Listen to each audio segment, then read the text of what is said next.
Hello everyone, my name is Jonas, aka Spanish Sahara, and for those of you who don't know me, I usually stream or post highlights from my streams, but in light of the recent changes that are happening, I decided to make a two-part video series, and in the first one, we're going to focus on possible meta changes and meta predictions for the upcoming autumn season tournament.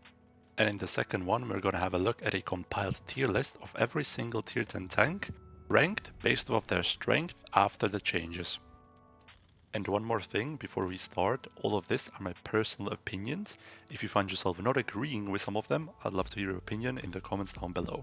I've tried to highlight every single tank that we might see coming into the spotlight for the upcoming autumn season, separated into their separate classes. So let's kick things off with heavy tanks. The first meta staple that we're going to be definitely seeing in autumn season's meta is AMX M4 MLE. And that's for one reason and one reason only, the addition of reactive armor, which makes this tank probably the best singular heavy that you can play. And if you're planning to participate in the autumn season tournament, you definitely have to have this tank. Apart from that, it got its DPM bumped up by 100 and the upper plate got slightly buffed, but those changes aren't as crucial as the reactive armor buff. MLE offers a really good package of mobility, armament, good DPM nowadays, and you have reactive armor as well, which makes it incredibly potent and strong. Next one, E100. Where can I start? I've been saying this for a long time that they probably should utilize the stock gun on the E100, the 128mm, and they did. God, they did.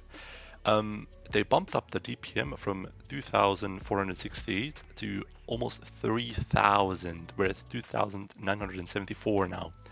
It got its aiming time reduced by 1.1 seconds, and this change probably makes it the strongest super heavy that we have in the game right now. So if you are going to play on a city map, let's say New Bay, Yukon, those have been pretty heavy dominated maps, you will probably see one or even more E100s because this DPM is ridiculous. Chieftain Mark 6. Chieftain Mark 6 has gotten a really interesting change. They have basically removed the premium APCR shells and replaced them with Hesh, which has 200mm of penetration and 470 damage. They also decided to give it gear oil and tungsten shells. I don't believe that tungsten shells are as strong as they used to be because they nerfed the duration, but it's a buff nonetheless. I selected Chieftain and as well as FV25B as the counters to AMX MLE 54 because of the Hesh countering the scythe and as well reactive armor. Remember that reactive armor cannot reduce the damage of HE shells. And because I've already mentioned the other Hesh heavy, let's look at the buffs. They've given it 10 more meters view range and 50 more armor, then the tanks are basically the same. The main difference between those two is that Chieftain is more versatile in terms of where you can play it. You can play basically anywhere, but FE25B is slightly bit stronger on the gun. It has more DPM, more pen. It doesn't sacrifice the APCR premium to have a good Hesh, but the main downside of FE25B is the weak track wheel and the turret position. The turret being placed at the back really hinders the usage of this tank, and you can't really play on hilly maps. Another tank that's receiving reactive armor is Super Conqueror, whilst as well getting its DPM bumped up by 100, so now we're reaching the 3000 range. Super Conqueror is a really nice all-rounder, and with the addition of reactive armor, it's probably going to be the best holding tank that you can get. It has 10 degrees of gun depression, great gun, great armor, decent pen. It's a bit sluggish, but that won't really hurt a holding tank all that much. So I think this is another meta staple that we're going to be seeing on maps like Normandy, for example. Object 260 has received two interesting changes that I really like. The DPM has been bumped up to 3100 and it has received combat stabilization. If you don't know what that is, if you have ever played the VZ55, the Czechoslovakian heavy tank, that's basically it, or VK90P. That's the same mechanic. Basically, whenever you turn your hull whilst under, I think, 15 kilometers per hour, the value of you turning the hull gets negated. 260 has been a really good mobile DPM heavy option if you've been looking into that for your Zim composition, and it's gonna get even stronger, so I don't see why people wouldn't be using it. but there is one more thing that might stop it from being used. And that thing is WZ-113. WZ-113 has received a really nice buff that might make it playable in tournaments, and that is bumping up the HP count to 2500 almost. The key differences between 260 and 113 are with his mobility and with a gun. I would say the 113 has slightly better gun than the 260.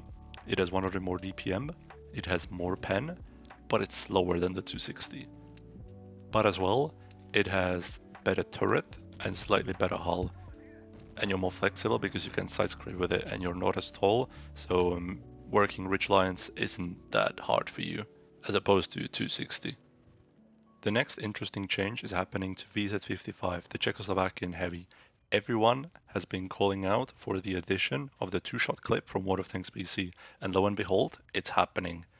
The tank is receiving two-shot 460 clip with 4 seconds interclip, which will make this tank go up from, I think, 2500 DPM to 2700. As well as this tank receiving ventilation, which has been really overperforming gun rammer since the last patch. On top of that, this tank is getting its top speed buffed from 38 to 40. I don't think any of these changes make the tank really overpowered or a must play in your comps, but they might make it viable. It requires a lot of testing, so I'll probably keep you guys updated, and I'm probably going to be streaming this tank when the update hits. Next tank on the list is Rinoceronte. Rinoceronte is receiving a really minor buff, being plus 50 HP. The tank has proven to be very useful and very flexible during last season, but what I fear the most for the upcoming season is that it might get pushed out of the meta by the likes of Super Conqueror and Chieftain, because they basically fill in the spot for a DPM hull down heavy, and I don't think Rinoceronte brings anything interesting to the table that could not be replaced by, as I said, those two being Super Conqueror and Chieftain. Next tank with a similar fate to a Rinoceronte is VK9001P. This tank is getting its aim time buffed from 5.4 to 5.1, which is a solid buff, but I think it will get outclassed by other super heavy options that we have right now, for example E100 or even a mouse. So as I said previously to Rinoceronte, even though it's a really good and capable tank, it might not see much use. And for our last heavy, let's look at Mouse. Mouse has received a really small DPM bump, which does not even change the tank at all. It's become slightly stronger, but I fear that it might get pushed out of the meta by E100, because they basically share the same gun, but E100's gun fires one more time per minute. Okay, let's have a look at medium tanks. Medium tanks are kind of tricky because most of the time in clan wars they get just outclassed by light tanks, but I think we have 3 options that could be considered for playing.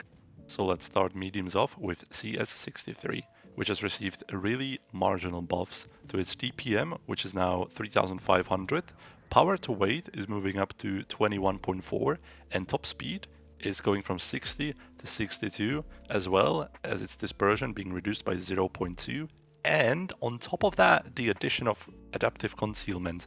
This to me just screams like the perfect medium tank. Anything that you would want from a medium tank is there.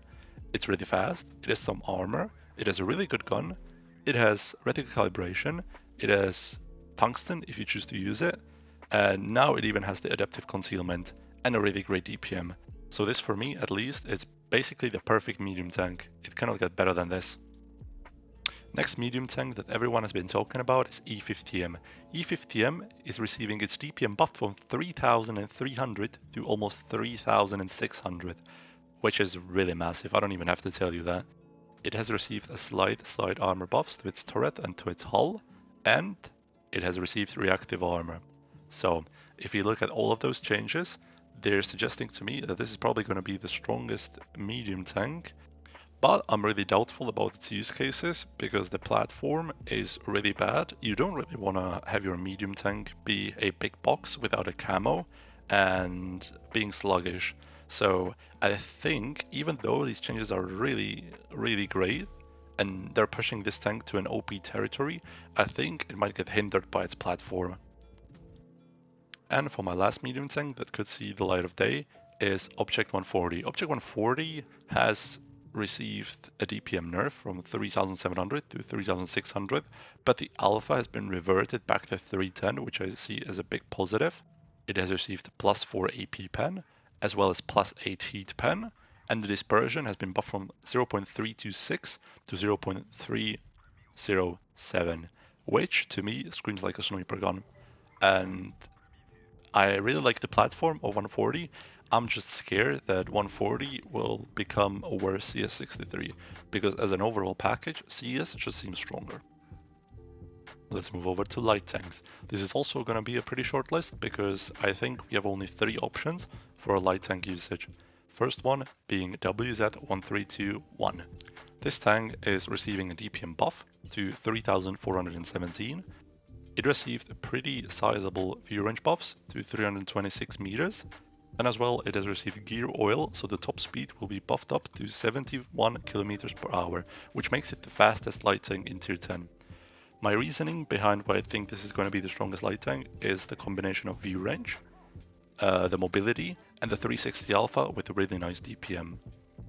Next familiar face that might be returning to the meta is T100 LT. Because the DPM is getting buffed to 3375, it's getting a buff to its power to weight ratio to 29.4, and it is receiving 5 more pen on both of its AP rounds.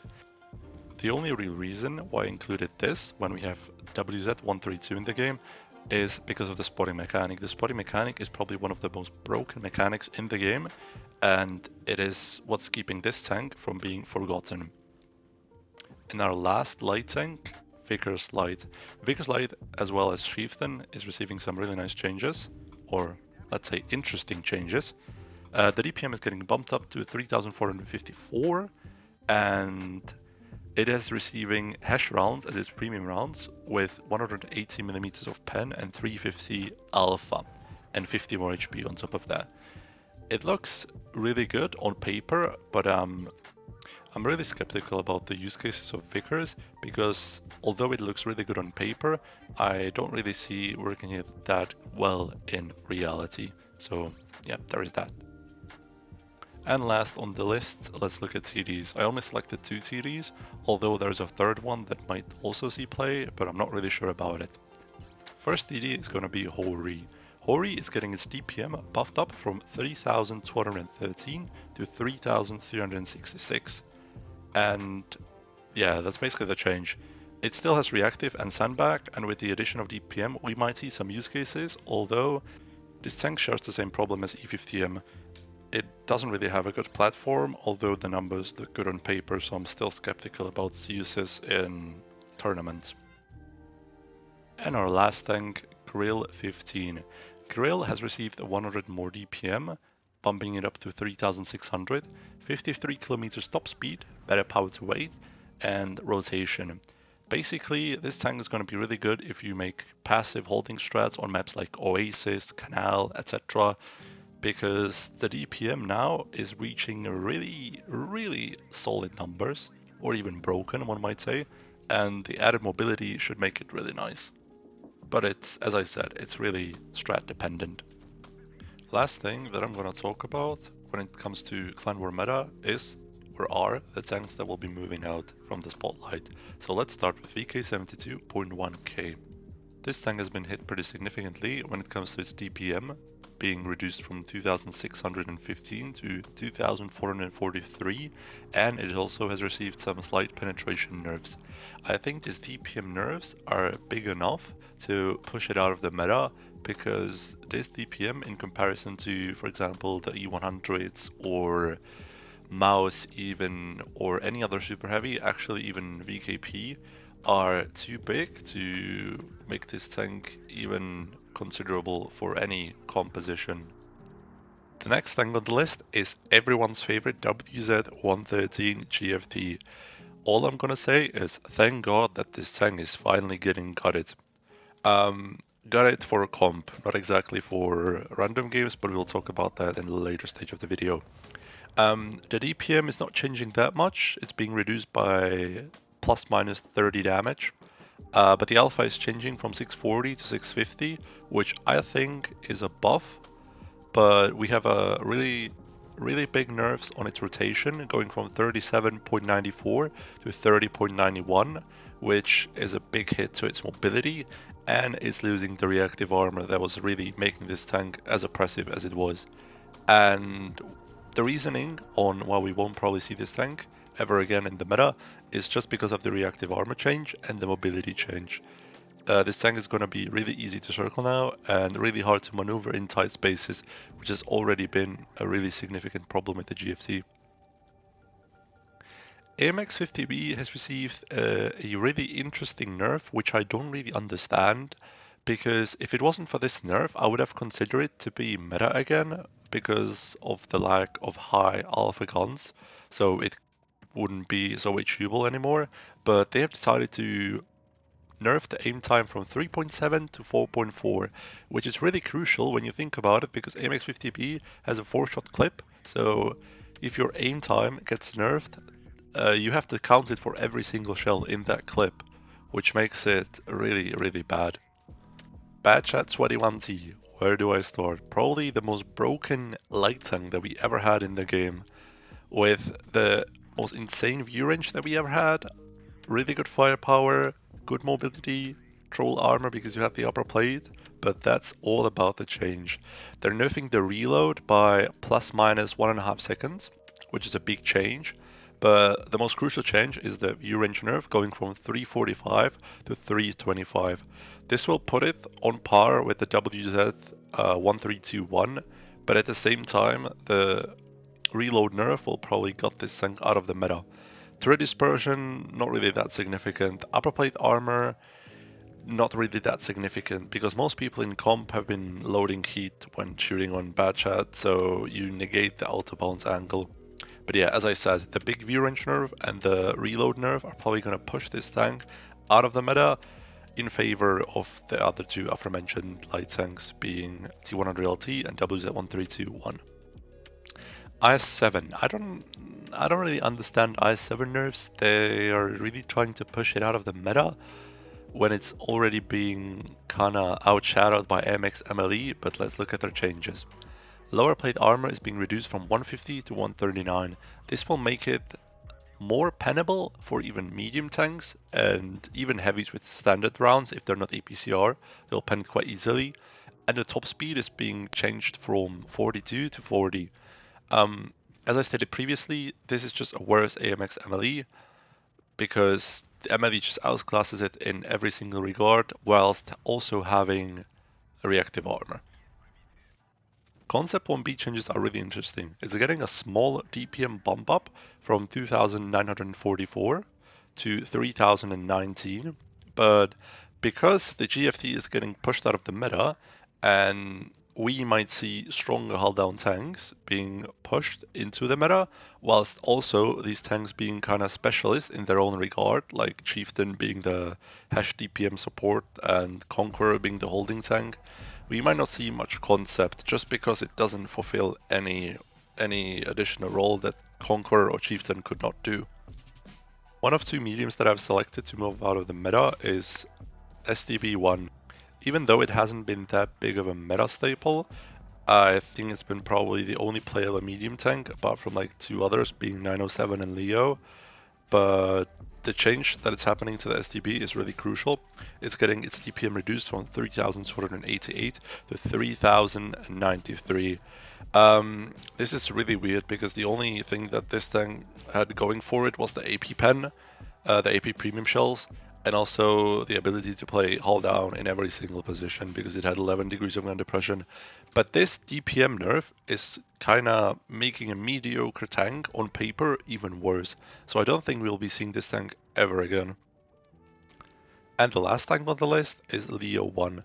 Leo 1 is receiving interesting changes. I would, more so than a nerf, I would call it a power shift because it's getting its DPM reduced from 3,800 to 3,600 approximately.